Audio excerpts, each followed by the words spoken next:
So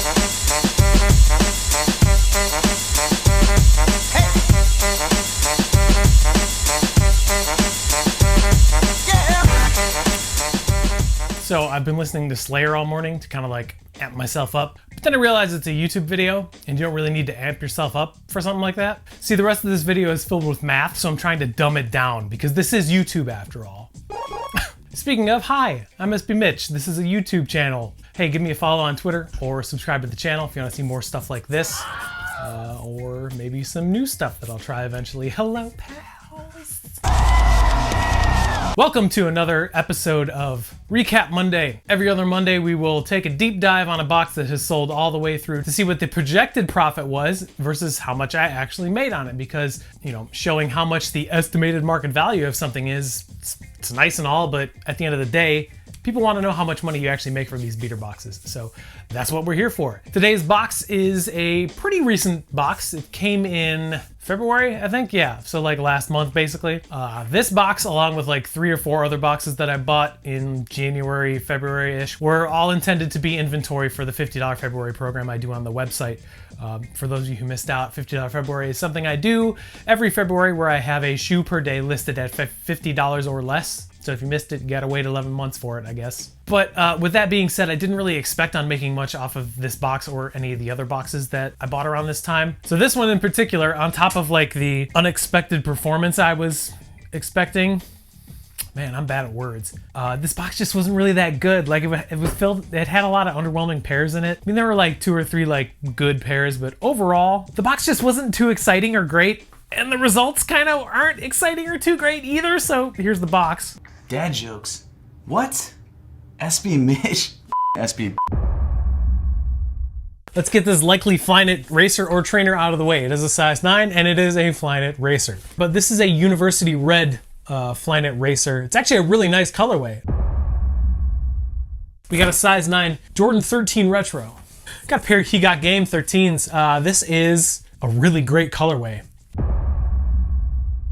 Jordan 11 Retro Low in a size 10. These are super lightly worn. This is the Zen colorway. I think this is the one that retroed pretty recently. What's next? A size 12 Jordan 11 Retro Low. Ooh, this is probably one of my most favorite 11 Retro Low colorways. This is the Georgetown colorway. I just really like this subtle gray with this navy blue. Next up, size 12 Jordan 11 Retro Low. Got another pair of 11 Retro Lows. I don't know what this colorway is. What does it say on the box? The last 2 in here are from the Countdown Pack, which is very cool. These are from 2008, so they do have some years on them. So here's the first one. It says it's the 15 and 8 Jordan Countdown Pack. That's probably one of the... I really don't like 15s and I really don't like 8s, but it's a size 10.5. Let's see which one this is. Good shape for a 13-year-old shoe, basically. But here's the Jordan 15 from the Countdown Pack. It's basically a bread colorway. Really, really light wear on the outsoles. Again, 13-year-old shoe. Countdown Pack 8s. The pairs that I did like in this box, like I actually really liked like the He Got Games, the Georgetown Lows. I think that's really it that I really personally liked out of this box. But at the same time, I also didn't realize how much my plan of attack for this box would make it an absolute flop. Let's see. The box was opened on February 8th. And the video went live on the 12th, 4 days later. So the last pair to go was the Flyknit racers, which I actually incorrectly identified in the video as just University Red. They were actually the Fire Rooster Flyknit racers. They actually sold on GOAT. And then when I sold them, they're like, hey, these aren't the right shoes. So I ended up selling for the same amount anyway, but just a little hiccup on my part. And that was the last pair to go. They went on the 13th of March. So that gives this box a turnaround time of pretty much exactly a month. Those and another pair, so 2 of the pairs of the 8 total sold on GOAT and the rest went on the website. 3 of them in particular went through the $50 February program, which kind of explains the end result of this box. The estimated market value came out to an extremely generous $900. And after subtracting the $560 box cost, we're left with an estimated value versus cost of $340, which is okay. But then after subtracting the like fees through GOAT, because I just assumed they all would sell on GOAT because that's easier, we ended up with an estimated return of $264.79, or a return on investment of 47.28%. And we didn't even get close to that. Now let's take a look at the spreadsheet on this box. It's pretty sad. The far right column is the actual sale prices before fees and shipping, and that came out to $578, a little bit over $300 less than the estimate. Whoops. After subtracting shipping overflow and processing fees, we're at $541.44, and we haven't even subtracted the box cost yet. And here's a hint. The box cost is more than $541.44. It was $560. So that gives us a loss of $18.56, or a return on investment of negative 3.31%. So we lost money on this box. Why did we lose money on this box, you ask? Here's why. Number one, I just needed inventory for February. That's basically what it comes down to. I planned on buying like 3 to 4 really low tier boxes that I didn't really expect to make much money from, because I knew that most of the pairs, or even all of the pairs in those boxes, would be selling for $50 or less on the website. And let's not kid ourselves here. There are pairs that have been sitting on the website for months, but I'd be an absolute moron to let them go for $50 or under. It'd be cool if financially I could do that, but no one in their right mind is going to let a pair of Supreme Air Force Ones or a pair of Jordan 1s go for that low, because they're not dumb. Basically, I needed inexpensive boxes that contained inexpensive pairs to sell for maybe about what they cost.